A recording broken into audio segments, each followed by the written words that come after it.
بسم الله الرحمن الرحيم لا حول ولا قوة إلا بالله العلي العظيم الحمد لله رب العالمين وصلى الله على سيدنا محمد وآله الطيبين الطاهرين.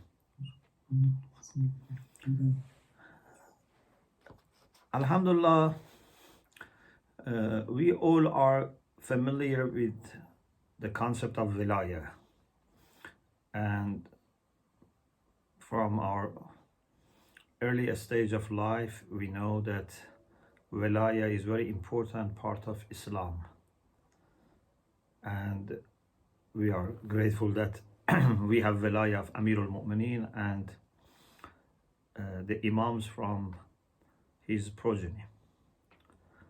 But it seems that unfortunately not many people know deeply what is Wilayah, and therefore we are not also able to implement it completely because we don't know exactly what is Wilayah and especially the practical side of it.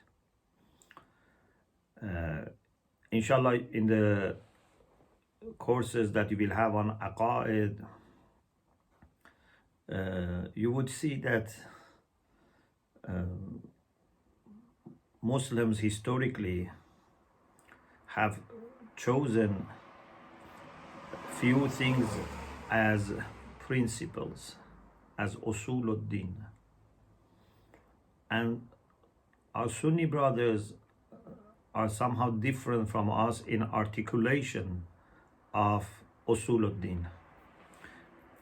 They mention some doctrinal and some practical things together. For example, when they talk about pillars of faith, they include kalima, they include salat, etc. Shia scholars have mentioned 5 things as usuluddin. Of course, if some books say 3 are usuluddin and 2 are usul al-madhab, so altogether to be a Shia you need to believe in 5 things: Tawheed, Adl, Nubuwwah, Imamah, and Ma'ad.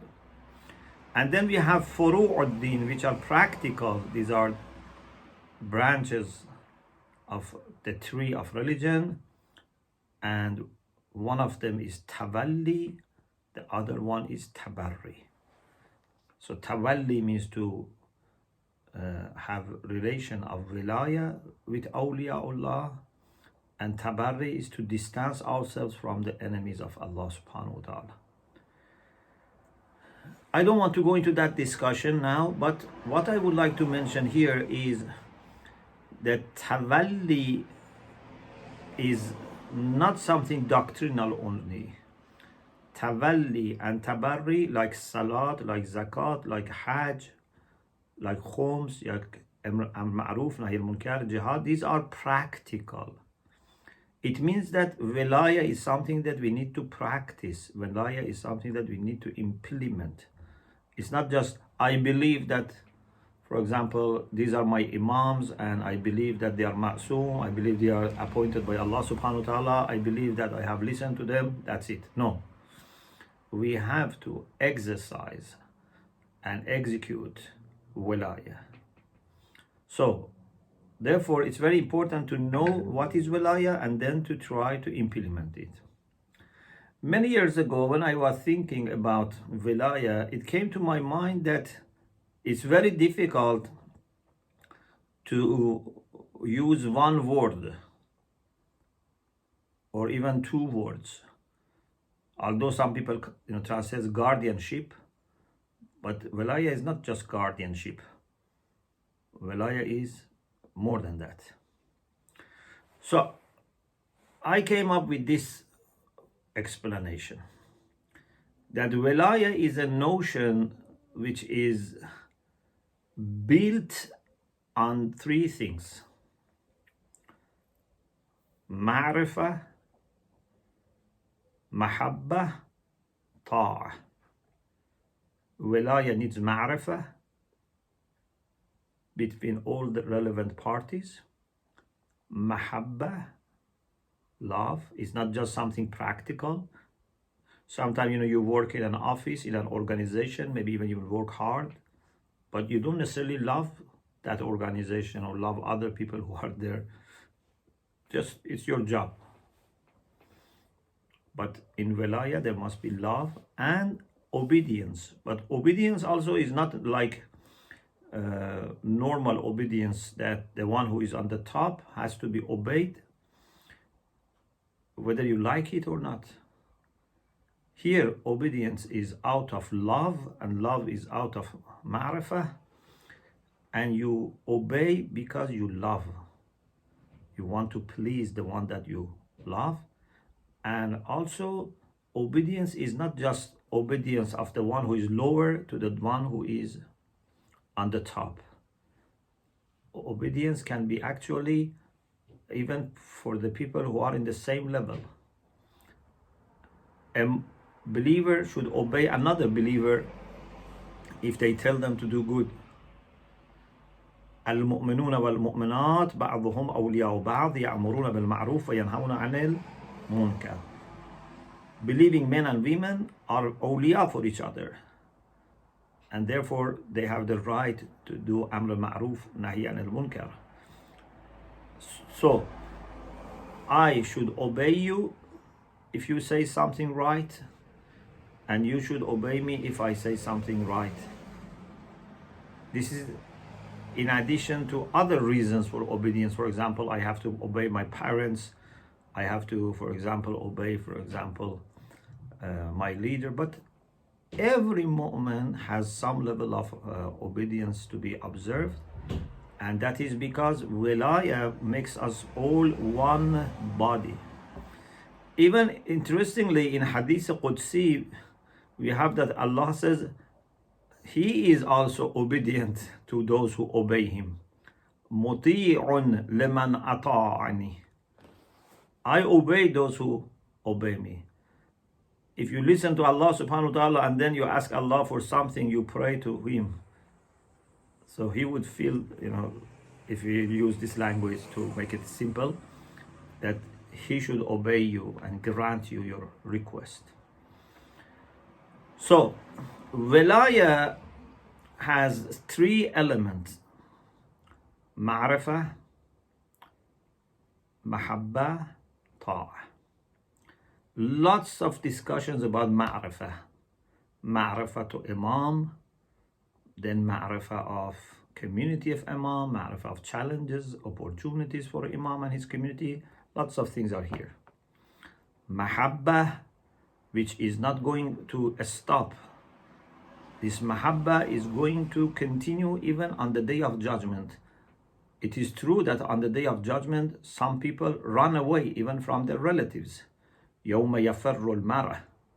The day that people run away from their father, their brothers, their spouse, their tribe, but not for muttaqeen, not for mu'mineen. Mu'mineen, they don't run away. They love each other, and even there, they try to help each other.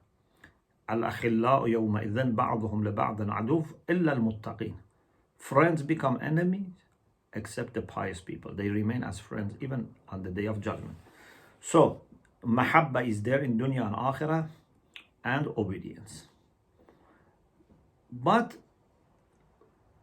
for the camp of batil, for the opposite camp, which instead of Allah is headed by Satan, and instead of prophets and imams, there are people like Pharaoh and Namrud and such people. There is ma'rifah, there is ta'ah, but no love. Maybe in dunya they think they love each other, but in reality they are harming each other and they are enemies of each other, and this enmity will be clear on the day of judgment. And the Quran very beautifully says, إِذْ تَبَرَّأَ الَّذِينَ اتَّبَعُوا مِنَ الَّذِينَ اتَّبَعُوا.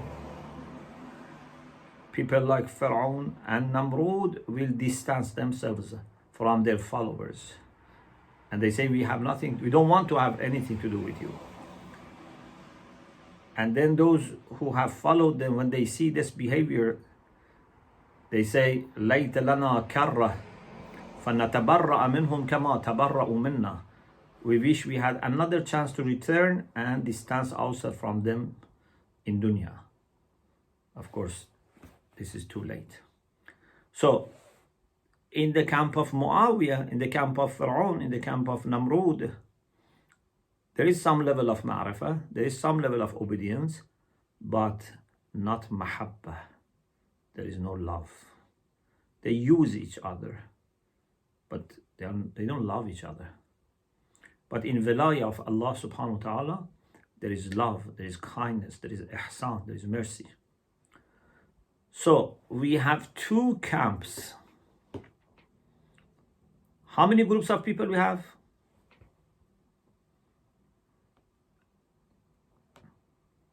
Anyone remembers? No. Two camps. But we said we have two camps, but three groups of people. Yeah? We have camp of haq, the truth, camp of batil, falsehood. But we have many people in between. There are many people that neither belong to this camp nor to that camp. مُذَبْذَبِينَ بَيْنَ ذَلِكَ لَا إِلَهَ هَؤُلَاء وَلَا إِلَهَ هَؤُلَاء. They are not fixed with any group. They can sometimes go closer to this group or to that group. And this is something that we have to remember. Our enemies are not many. We don't have this mentality that whoever is not with us is against us. No. Enemies are very little. Vicious people are very little. But in between, there are many people who may be confused. Maybe they don't know. Maybe they need still time. And great success comes when you are able to approach these people and bring them to the camp of the truth. And if you don't do that, maybe the camp of batil will try to hijack them. So we have two groups of organized people, organized camps, but three groups of people in general. The party of haq, the party of batil, and people who are in between. So, based on this, then I thought maybe the best definition of wali or wilayah is to belong to the same camp, to have the same cause, to be under the same leadership, to be answerable to the people who have authority in that camp. So, awliya are people who belong to the same camp, and opposite to them are their enemies, a'da, who belong to the opposite camp.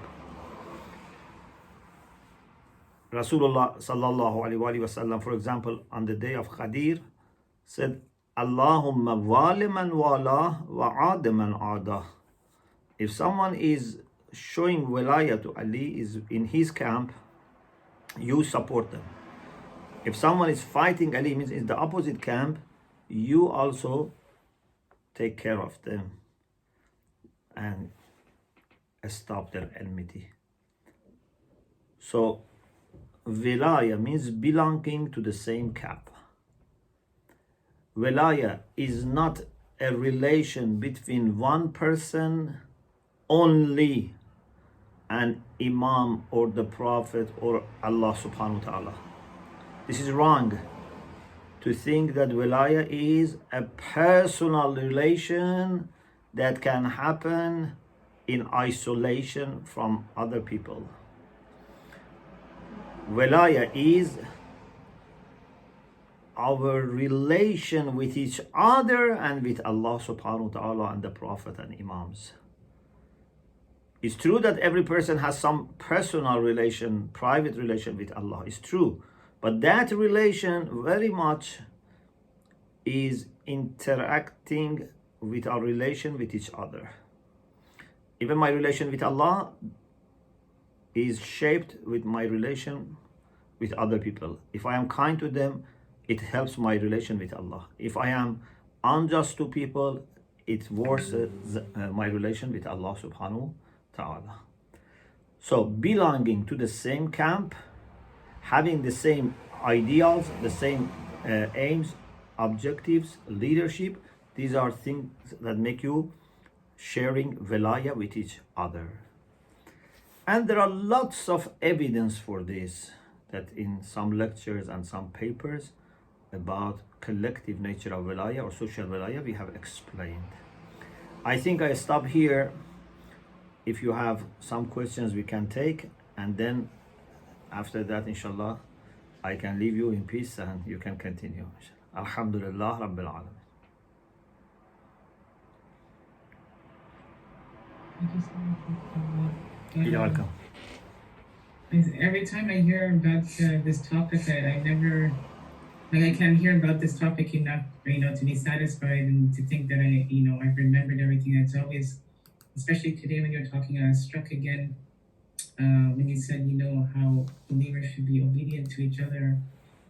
If somebody comes and says, maybe you should do this, you're doing something wrong, that, you should obey them. But I'm just wondering, specifically here in North America, and maybe it's in most Western nations, that this is happening, more of an individualism and more of this sense of freedom and the sense of, like an attitude of, who are you to tell me what to do? The Muslim community is not immune to this. So, based on your experience, if somebody sincerely has an intention to, let's say, bring somebody towards this Wilayah and wants to use this, as a means to do so, and they know that, that they're doing something wrong, how would you, what would be the best approach in terms of this, Yes, unfortunately now the trend is individualism, as you said. Even people with their own family, they are trying to be independent and they think and plan for themselves. Relation between parents and children, between husband and wife, cousins, siblings, unfortunately all is now being affected by this culture of liberalism. But we are moving to the opposite direction. We say not only you have to have very close relation with your family, but your family has to be extended to include all believers. That is one family, and the father of that family is Rasulullah sallallahu alaihi wasallam. Imam Raza alayhi salam said, Mu'mineen are brothers and sisters from the same father and mother.